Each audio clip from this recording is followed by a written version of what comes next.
Welcome to Blizzard Fire. We hope this video helps fire up your solution. You start by confirming essentials. Machine is clean, drain valve closed, and the internal filter installed. Next, measure the hot chocolate mix and water precisely using the dispenser's capacity. This ensures proper concentration and prevents clogging. Once measured, pour water into the reservoir and add mix into the hopper while watching for dust clouds so you don't inhale powder. Make sure to select the preheat function if available, because steady temperature prevents separation and creates a smooth first pour.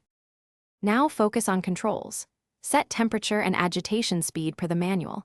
These two parameters control viscosity and mouthfeel.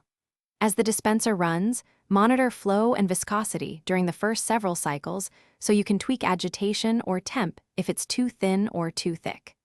Adjust portion size and foam level using the portioning control, because consistent servings depend on this calibration.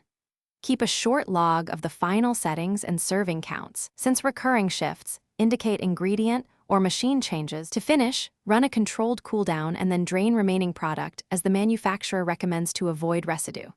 After draining, disassemble and clean the hopper, lines, and nozzles immediately. Warm sugary liquids dry fast and cause buildup. If you encounter clogging or strange flavors, flush lines with hot water, inspect seals and gaskets for wear, and test water quality because mineral-rich water alters taste. If problems persist, power cycle the unit and repeat a short test run before resuming service. Thanks for watching. If you found this helpful, don't forget to like and subscribe.